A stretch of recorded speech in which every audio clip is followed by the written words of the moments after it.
Good morning friends, இது உங்கள் friends police academy. Daily கண்டவர்ஸில் இன்றைக்கி என்ன பார்க்க போகிறோம் பார்த்தீங்கன்னா, அக்டோபர் 14, 2025 செவ்வாய்க்கிழமை கண்டவர்ஸ் தான் பார்க்க போகிறோம். இதுக்கு முன்னாடி பார்த்தீங்கன்னா நம்ம டெய்லி கண்டவர்ஸ் அப்லோட் பண்ணியிருக்கோம். பார்க்காதவங்க பார்த்து நோட்ஸ் எடுத்துக்கோங்க. அது மட்டும் இல்லாமல் நம்ம சேனல் வந்து சப்ஸ்கிரைப் பண்ணி சப்போர்ட் பண்ணுங்கள். முடிஞ்சளவு உங்கள் ஃப்ரெண்ட்ஸில் ஷேர் பண்ணுங்கள். நம்மளோட ஃப்ரெண்ட்ஸ் போலீஸ் அகாடமி அப்படின்ற டெலிகிராம் சேனல் ஜாயின் பண்ணிக்கோங்க. இம்பார்ட்டன்ட் அப்டேட்ஸ்லாம் உங்களுக்கு உடனே கிடைக்கும். சரிங்களா? அடுத்த வந்து பார்த்தீங்கன்னா பயிற்சி மையம் சார்பில் வந்து பார்த்தீங்கன்னா தொடங்கப்பட்டுள்ள அனைத்து டெஸ்ட் பேஜுமே வந்து பார்த்தீங்கன்னா இப்போ வந்து பிரிண்ட் அவுட்டாக உங்களுக்கு வந்து பார்த்தீங்கன்னா சென்ட் பண்ணிட்டு இருக்கோம். விருப்பமுள்ள மாணவர்கள் இமீடியட்டாக ஸ்க்ரீனில் தர நம்பருக்கு கால் பண்ணி டீட்டெயில் கேட்டு தெரிஞ்சு இமீடியட்டாக வந்து பார்த்தீங்கன்னா ஆர்டர் பண்ணிக்கோங்க. கண்டிப்பாக வந்து பார்த்தீங்கன்னா டெஸ்ட் பேஜ் உங்களுக்கு பயனுள்ளதாக இருக்கும். சரிங்களா? வாங்க ஃப்ரெண்ட்ஸ் கண்டபஸ் பார்த்துடலாம். கரூரில் வந்து பார்த்தீங்கன்னா தமிழக வெற்றி கழகத்தின் தலைவர் விஜய் தேர்தல் பிரச்சார கூட்டத்தில் வந்து பார்த்தீங்கன்னா சிக்கி 41 பேர் உயிரிழந்த சம்பவம் வந்து பார்த்தீங்கன்னா உச்சநீதிமன்ற ஓய்வு பெற்ற நீதிபதியான அஜய் ரஸ்தோகி கண்காணிப்பின் கீழ் சிபிஐ விசாரிக்க வந்து பார்த்தீங்கன்னா உச்சநீதிமன்றம் வந்து பார்த்தீங்கன்னா உத்தரவிட்டிருக்கு. ஓகேங்களா? இது யார் தலைமையில் இருக்காங்கன்றது முக்கியம் பார்த்துக்கோங்க. அடுத்த வந்து பார்த்தீங்கன்னா நடப்பாண்டுக்கான பொருளாதாரத்துக்கான நோபல் நினைவு பரிசு வந்து பார்த்தீங்கன்னா அமெரிக்கா மற்றும் பிரான்ஸ் பேராசிரியர்கள் 3 வந்து அறிவிக்கப்பட்டிருக்கு. நோபல் பரிசு பெறுவோரை தேர்வு செய்யும் ராயல் ஸ்வீடன் அறிவியல் அகாதமி வந்து பார்த்தீங்கன்னா நிகழாண்டு பொருளாதார நோபல் பரிசு பெறுவவங்க வந்து அறிவிச்சிருக்காங்க. இதன்படி அமெரிக்காவினுடைய ஸ்வான்ஸ் லியன்ஸ் மாகாணம் நகரில் இருக்கிற நார்த் வெஸ்டர்ன் பல்கலைக்கழக பேராசிரியரான ஜோயல் மோஹிர் அவருக்கும், அந்த நாட்டின் ரோட் ஜலட் மாகாணம் பிரடாவின் நகரில் உள்ள பிரனன் பல்கலைக்கழக பேராசிரியரான பீட்டர் ஹோவிட் அவர்களுக்கும், பிரான்ஸ் தலைநகர் பாரிஸில் உள்ள காலேஜ் டி பிரான்ஸ் கல்லூரி பேராசிரியரான பிலிப்ஸ் அகியோன் அவர்களுக்கும் வந்து பார்த்தீங்கன்னா 3 இந்த பொருளாதார நோபல் பரிசு வந்து பார்த்தீங்கன்னா பகிர்ந்து வழங்கப்படுது.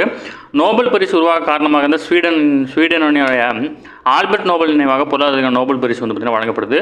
அது ஆல்பர்ட் நோபல் நினைவாக பொருளாதார அறிவியலுக்கு வழங்கப்படும் பேங்க் ஆஃப் ஸ்வீடன் பரிசு என்று அதிகாரப்பூர்வமாக அழைக்கப்படுது. ஓகேங்களா? அடுத்த வந்து பார்த்தீங்கன்னா எகிப்து வந்து பார்த்தீங்கன்னா இந்த இஸ்ரேல் பிரச்சனைக்கு வந்து பார்த்தீங்கன்னா அமைதி ஒப்பந்தம் வந்து பார்த்தீங்கன்னா எகிப்து நடந்துச்சு. அந்த எகிப்துக்கு வருகை தந்துள்ள ட்ரம்ப்புக்கு அந்த நாட்டின் உயரிய விருதான ஆர்டர் ஆஃப் தி நைல் என்ற விருது வந்து பார்த்தீங்கன்னா வழங்கப்பட்டிருக்கு. ஓகேங்களா?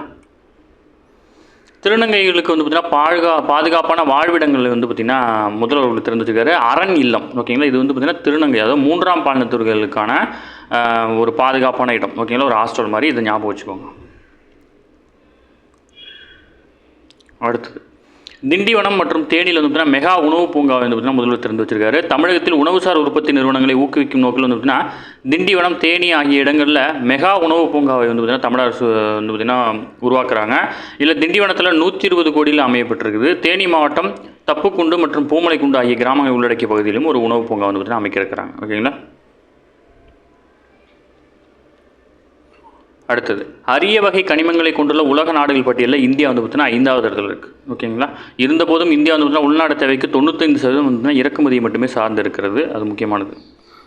அடுத்த வந்து பார்த்தீங்கன்னா நேற்று நியூஸ் பார்த்துருப்பீங்க. அரசு பள்ளி ஆசிரியர்கள் அடுத்த ஆண்டு வந்து பார்த்தீங்கன்னா 3 சிறப்பு டெட் தேர்வுகள் வந்து பார்த்தீங்கன்னா திட்டமிட்டிருக்காங்க.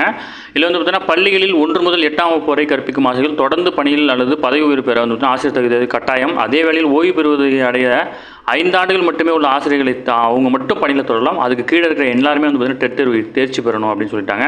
அவ்வாறு தேர்ச்சி பெறலன்னா அவங்க அதாவது பணியிலிருந்து வெளியேறலாம் அல்லது கட்டாய ஓய்வு பெறலாம் அப்படின்னு வந்து பார்த்தீங்கன்னா சொல்லியிருக்கிறாங்க. ஓகேங்களா? அடுத்தது நாட்டில் நடைமுறையில் இருந்த இந்திய தண்டனை சட்டம் ஐபிசி, குற்றவியல் நடைமுறை சட்டம், இந்திய சாட்சி சட்டம் ஆகிய பழைய சட்டங்களுக்கு மாற்றாக பாரதிய நியாய சம்ஹிதா, பாரதிய நாரிக் சுரக்ஷா சம்ஹிதா மற்றும் பாரதிய சாட்சி அதிநியம் ஆகிய 3 புதிய சட்டங்கள் வந்து கடந்த ஆண்டு ஜூலை 1ஆம் தேதி முதல் நடைமுறைப்படுத்தப்பட்டுச்சு. இது முக்கியமான கொஸ்டின், நோட் பண்ணிக்கோங்க. அடுத்ததாக ஜப்பானில் நடைபெற்ற பிஎஸ்ஏ டூர் ஸ்குவாஷ் போட்டியில் வந்து பார்த்தீங்கன்னா இந்தியாவுடைய ஜோன்சா சின்னப்பா வந்து பார்த்தீங்கன்னா திங்கட்கிழமை சாம்பியன் பட்டம் வென்றிருக்காங்க. ஓகேங்களா? இது வந்து பார்த்தீங்கன்னா அவருடைய 11வது சாம்பியன் பட்டம். அடுத்தது நெடுஞ்சாலைகள் இணைப்பில் உலகளவில் வந்து பார்த்தீங்கன்னா இந்தியா முதலிடத்தில் இருக்குது. உலக அளவில் நெடுஞ்சாலைகளை இணைப்பதில் வந்து பார்த்தீங்கன்னா இந்தியா தற்போது முதலிடத்தில் இருக்கிறதா வந்து பார்த்தீங்கன்னா மத்திய நெடுஞ்சாலைத்துறை அமைச்சரான நிதின் கட்காரி வந்து பார்த்தீங்கன்னா தெரிவிச்சிருக்காரு. அது மட்டும் இல்லாமல் குப்பை மூலம் வந்து பார்த்தீங்கன்னா சாலைகள் அமைக்கப்பட்டு வருது அப்படின்னு சொல்லியிருக்காரு. நாடு முழுவதும் நகராட்சிகளில் உருவாக்கப்படும் குப்பைகளை மறுசுழற்சி செய்து சாலைகள் அமைப்பதற்காக பயன்படுத்த முடிவு செஞ்சுருக்காங்க. ஏற்கனவே தில்லியில் வந்து பார்த்தீங்கன்னா இது மாதிரி அமைச்சிருக்காங்க. ஓகேங்களா? இது சுற்றுச்சூழலுக்கு மிக பாதுகாப்பாக இருக்கிறனால வந்து பார்த்தீங்கன்னா இதை பயன்படுத்துகிறாங்க. உலகளவில் ஆட்டோமொபைல் உற்பத்தியில் அமெரிக்கா முதலிடத்தில் இருக்குதும், சீனா 2ஆம் இடத்தில் இருக்குது, இந்தியா வந்து பார்த்தீங்கன்னா 3ஆம் இடத்தில். ஓகேங்களா? இந்த துறை தான் அதிக வேலை வாய்ப்புகளை உருவாக்கி கொடுக்கும் துறையாகவும் அதிக ஜிடிபியில் வருவாயை கொடுக்கும் துறையாக இருக்குது. ஓகேங்களா? ஓகே ஃப்ரெண்ட்ஸ், இன்றைக்கி கண்டபஸ் அவ்வளோ தாண்டி எதுவுமே கேட்க வாய்ப்பில்லை. டெய்லி கண்டபஸ் டெய்லி பார்த்துங்க. அப்போ தான் மந்த்லி படிக்கும்போது உங்களுக்கு ஈஸியாக இருக்கும். நம்ம சேனலை சப்ஸ்கிரைப் பண்ணி சப்போர்ட் பண்ணுங்கள். முடிஞ்சளவு உங்கள் ஃப்ரெண்ட்ஸ்லாம் ஷேர் பண்ணுங்கள். நம்மளுடைய ஃப்ரெண்ட்ஸ் போலீஸ் அகாடமி அப்படின்ற டெலிகிராம் ஜாயின் பண்ணிக்கோங்க. இம்பார்ட்டன்ட் அப்டேட்ஸ்லாம் உங்களுக்கு கிடைக்கும். சரிங்களா? அது மட்டும் இல்லாமல் பயிற்சி மையம் சார்பில் தொடங்கப்பட்டுள்ள டெஸ்ட் பேஜில் சேரணும் அப்படின்னு டெஸ்ட் பேஜோடைய எல்லாமே பிடிஎஃபாக உங்களுக்கு வேணும் அப்படின்னா ஸ்க்ரீனில் தர நம்பருக்கு கால் பண்ணி இமீடியட்டாக ஆர்டர் பண்ணிக்கோங்க. 2 or 3 டேஸில் பார்த்தீங்கன்னா உங்களுக்கு வந்துடும். இந்த 64 டெஸ்ட்டில் பார்த்தீங்கன்னா கிட்டத்தட்ட 6500 வினாக்கள் உங்களுக்கு கிடைக்கும். இது கண்டிப்பாக உங்களுக்கு பார்த்தீங்கன்னா படிக்கிறதுக்கு பயனுள்ளதாக இருக்கும். சரிங்களா? எனவே விருப்பமுள்ள மாணவர்கள் இமீடியட்டாக பார்த்தீங்கன்னா ஆர்டர் பண்ணிக்கோங்க. நம்ம 2ஆம் நிலை காவல்துறைக்கு இன்னும் பார்த்தீங்கன்னா ஒரு 25 நாட்கள் இருக்குது. அதனால் பார்த்தீங்கன்னா அதுக்குள்ளே பார்த்தீங்கன்னா இந்த டெஸ்ட்டு அடிக்க முடியலனாட்டும் டேரெக்டாக நீங்கள் ஆன்சரை டிக் பண்ணி மனப்பாடம் பண்ணி அதை எழுதுறதுக்கு வாய்ப்பு இருக்குது. சரிங்களா? அதனால் யாரும் மிஸ் பண்ணிடாதீங்க. கண்டிப்பாக பார்த்தீங்கன்னா யூஸ் பண்ணிக்கோங்க. சரிங்களா? Thank you friends.